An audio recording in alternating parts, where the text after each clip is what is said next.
Welcome to our STEM kit series. If you are interested in making this robotic arm, please keep watching and I will teach you how to do that.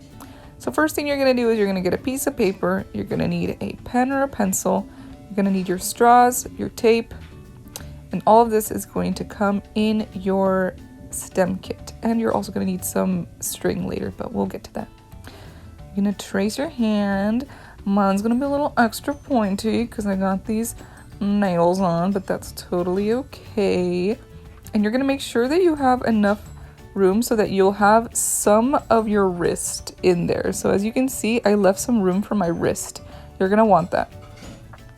So that's what it's gonna look like once I've cut it out.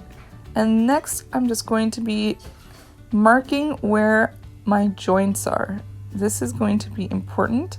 This is going to indicate where we are going to make the joints for our robotic arm.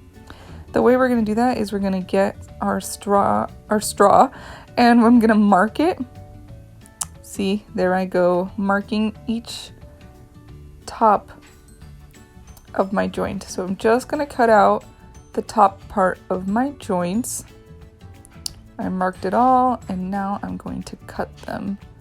You should actually kind of watch out for these because I don't know why they were like flying. Do you see that one? It flew. And once you are done cutting them, you are going to tape them to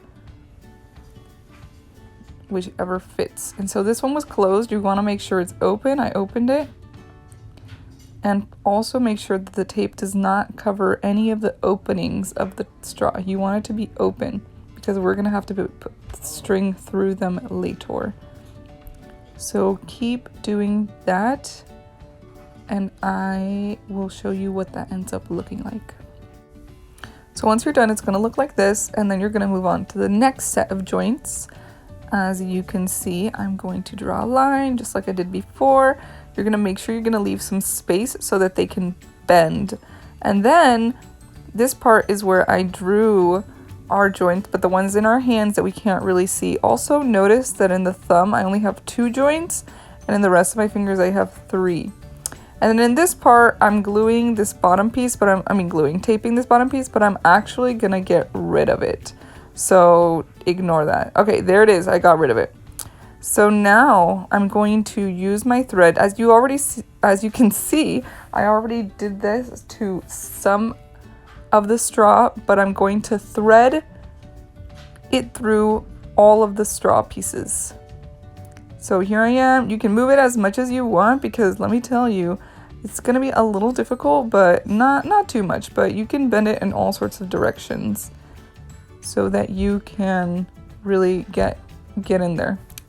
So once you have it threaded all the way to the tip of the finger, you are going to tape it back. And this is going to give your hand movement.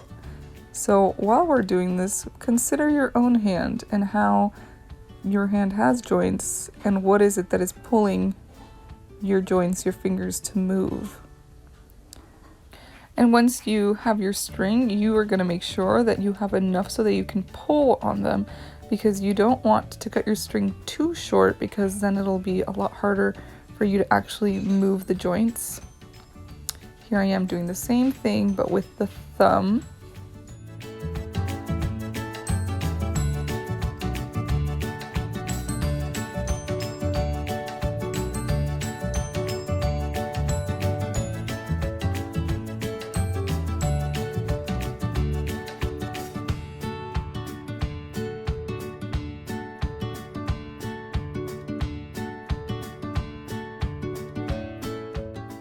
And finally, you are going to get a piece of straw and thread all of your strings through it and pull it all the way to the top where your wrist would be.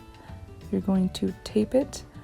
Again, give it space. You don't want all your straws touching. You want to give them enough space to move, and then you'll be able to move your hand like I'm doing. Each string represents a finger, so you can play and see which works for you and which ones you like. I really hoped you liked this video. Please comment down below if you are a Burlington Edison High School student for a chance to win a prize. We'll see you next time on another STEM kit activity. Have a nice summer. Bye.